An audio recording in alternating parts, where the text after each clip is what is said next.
Hey Internet, Eric here. Welcome officially to Marvelous May. If you're new to this channel, a new subscriber, or just don't know the gimmick that I'm doing this year, unless I have a live stream planned, every month this year on this channel, we'll have a specific theme of movies that I'm going to discuss. Jean-Claude Van January was Jean-Claude Van Damme movies. Fantastical February was fantasy movies. Monstrous March, monster movies. April, animated movies. Marvelous May, and it's basically something I stole from my buddy Mike over at American Werewolf in New Jersey. Marvel movies that are not part of the MCU. I figured I've done a lot of videos with him with this gimmick itself that, you know what, I'm just going to steal it. Makes my job easier. I'm going to start with an easy, or not an easy one, an interesting one today. 1989's, at least that's what Wikipedia says its official release date is. You can go on that page and see all the different fucking release dates and all the different countries that it's on, or it was released in. 1989's The Punisher. Now, if you're new to my channel, welcome. I discuss plot spoilers, specific scenes, what have you. Basic plot of this is we are following Dolph Lundgren, who is playing Frank Castle, who is now the Punisher. Frank Castle was a police detective whose wife and two daughters were killed in a car bombing set up by the mob. And ever since then, he's been living in the sewers for the past 5 years, taking out basically everyone he deems guilty, everyone who needs to be punished for the crimes that they have committed. Gossett Jr. plays his former detective, Gossett Jr. plays his former partner, who has been tracking him, for the past 5 years, believes Frank Castle's still alive, wants to find him, wants to help him. And what's happening is, during this, I guess you would say, during this movie, the Yakuza has now has risen to power and is now basically taking control of all the mob families in New York, and basically saying, you're going to do what we do, or you're going to do what we say, because we've kidnapped your kids and we're holding them for ransom. Frank's got to save the day. That's it. This was a New World Picture, I believe. If you know New World Picture, you know what that means. Low budget, not high quality, cheesiness. It's like it's maybe a step above canon films. I really enjoy this one. And just because it's New World Picture, it might have that stigma, but just give it a shot. First off, Dolph Lundgren, he does a real job being this mopey, depressed killer of bad guys. Like, he wants them to suffer how he has suffered. He wants to die as well, and you really buy that. Just the look of him, how sweaty he is. You can tell he hasn't showered. You can tell all he does is drink. You can tell just he wants his life to end. He's always covered in sweat. He's always oily. He's always looks like he hasn't slept in like 2 weeks. But he's very gruff. He's very vicious. He will threaten children if he needs to. He's a great fighter, and he will take you out like that. I really like him as the Punisher. Gossett Jr., you can't go freaking wrong with Gossett Jr., whether it's this, whether it's freaking Enemy Mine, or even something fucking stupid like Jaws 3. Gossett Jr. does a real good job being that man who wants to not only bring Frank Castle to justice, but to help him. Because Gossett Jr.'s character was a former, was an alcoholic, struggling alcoholic, and Frank helped get him clean. He took him in and tried to, he helped him, and he did get him clean. So he wants to now help save Frank because Frank saved him. There is a sidekick, I guess you would say, that is working with Gossett Jr. She's kind of putting two and two together, figuring out where the Punisher is. She's fine. She's there to look good and to work well with Gossett Jr. She does. The head of the crime boss, not the Yakuza, the head of the crime boss, he's just your stereotypical mob guy. Dangerous. That's it. Nothing special. The head of the Yakuza, I like her. I like her a lot. She doesn't have much of a backstory. All we know is that she's so vicious. She did kill her twin brother just because he owed money to the Yakuza. She cut his throat after making him dinner. Very cold, very vicious. I don't know if you want to say petite, but she's not intimidating physically, but the way her facial features are, she's very stone cold. She's very to the point, and I buy it. So this is a woman who would kill you within the blink of an eye. I love the scene where she basically, her and the Yakuza crash the, I guess, a party of some of the gangsters, the mob guys.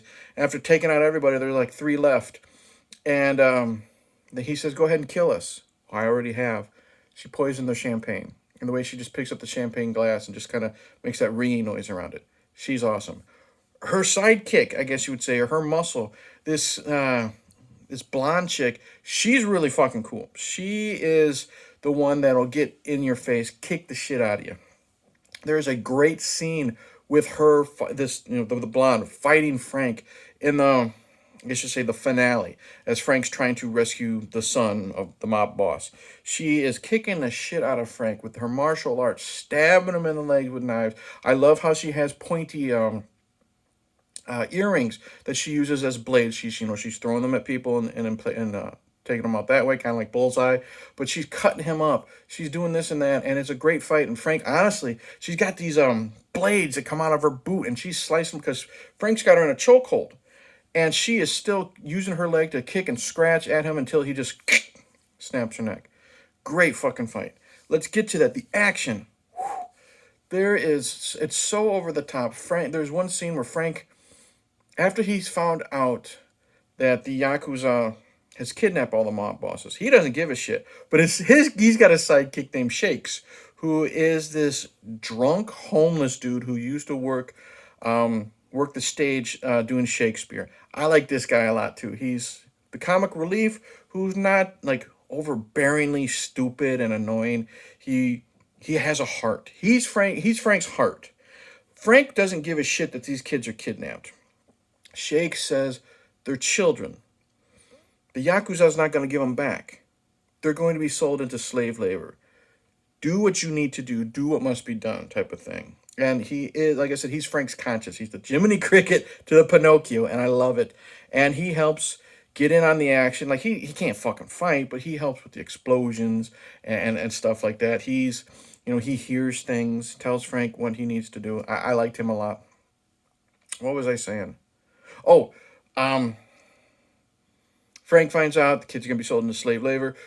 There's a great scene where Frank jumps into a casino where the Yakuza are using to make their money, blows the shit out of that, kills a bunch of people, shoots up all the slot machines and stuff. There's a great fight on the dock where he's shooting people and destroying everybody. The opening sequence when he's killing the mob, a guy was acquitted. See, this is confusing. The head mob boss in this, that, the kid was taken, you find out he ordered the car bombing that killed Frank's family.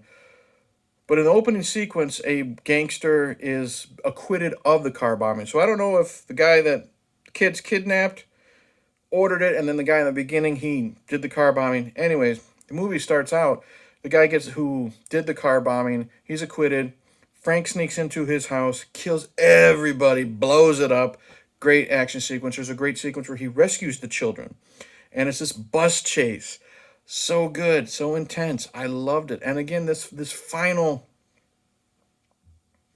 I guess you say, this third act, where he has to work together with the head of the mob and to rescue the boy. And it's just them teaming up, shooting the shit out of Yakuza.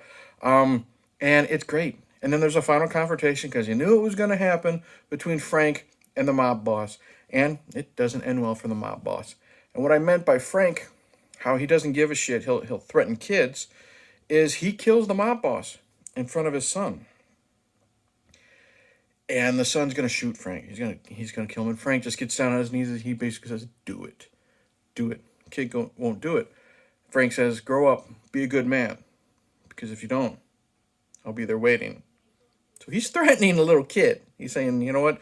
Don't do what your dad did or I'll take you out." The violence in this movie. This is rated R for good fucking reason. We have people getting stabbed by knives because Frank's Punisher does not have the skull on his shirt. He does not have the skull on a jacket. I don't know. This is an unofficial release. I think the guy that created this just put that there. I don't know the story of why he doesn't have the skull, which is fine. I don't care. But he has knives. That he's got a little skull on the hilt, the top of the hilt. So many people get stabbed. So many people get impaled with these knives. He blows the shit out of everybody. People are getting hung. People are getting impaled with gigantic blades when they're fighting the Yakuza. Necks being snapped. Frank and Shakes are both put in torture racks. I do wish the head of the Yakuza, the one I said was so intimidating, I wish her final confrontation was a lot stronger than it was. It's basically, Frank jumps through the wall and throws a knife into her head and she's dead. But we see a woman get a fucking knife in her forehead. It's a brutal, brutal movie. Punisher gives no fucks. There's a great scene like he's in jail for questioning, and Louis Gossett Jr. asks him what's 125 murders in 5 years. Frank says a work in progress. He to him Frank Castle is no more. There is the Punisher. He wants to die, but he'll take down as many criminals with him as he can. Anything bad about this movie? Well, it does have that New World Pictures feel. It does look kind of cheap at times. The score is very generic. Score is very generic. It fits. I don't know if that's a good thing or a bad thing that I'm saying the score is generic, but it fits with this. It fits with the action. The opening sequence is fucking stupid. Like the title sequence where it's the Punisher and it's showing these like weird neon outlines of bad guys, and then it cuts to Frank Castle shooting his gun and they're busting up like glass. Fucking stupid. There's some scenes where the kids are talking to each other and you can tell one of the kids voice is a voiceover. It doesn't fucking fit. It's awful. The kids suck. There's not much to them, but when they're on screen, they suck. But overall, I really dig this one. And you can't really see it here, but Dolph Lundgren's ever-changing 5 o'clock shadow. Sometimes it looks really bad. Sometimes it's not there. Sometimes it's gone and it's there like within 2 hours. It reminds me of Hulk Hogan's fucking NWO beard. You know what I mean? Whether it looks like it's makeup and it's just awful. It's distracting. It's goofy, but I really dig the Punisher. Dolph is great. Louis Gossett Jr. is always great. The head of the Yakuza is good. Her muscle, her the blonde girl, she's badass. Brutal as hell. I love Shakes. He's fun. It's Shake or Shakes. Either way, he's a good, funny, not an over-the-top comedy sidekick. Brutal fights, great action. Does have that generic feel, generic score. Whoop-de-fucking-do. I really dig The Punisher from 1989. So that's it. Thank you for watching. Like and subscribe. Comment below. Click the bell. All that jazz. Tell me, have you seen this one? Do you like it? Hate it? Is it even going to be worth your time? I have already discussed, like if you're watching this, I have already discussed The Punisher with Thomas Jane. It will be in the playlist for the Punisher retrospective. It's not going to be part of Marvelous May. For this channel, I don't like to redo movies when it comes to discussing them. I discussed it years ago, but it will be in that playlist that will be up and available after you watch this, so you can watch and comment on this, and then watch that one and comment on it. That would be great. And then I'm going to follow it up with, they always say third time is the fucking charm. I'm going to try to enjoy Punisher Warzone. I watched it once, didn't like it. I watched it again for An American Werewolf in New Jersey. I liked it more, but I still didn't really give a shit about it. So I'm going to try it again. After that, we're going to do the Blade trilogy. I'm going to throw in some X-Men movies, some Fantastic Four, some Incredible Hulk, and we'll see how tired I feel by the end of the month. So that's it. Thank you. Marvelous May started out great. Hopefully it ends great. We'll see. Cheers.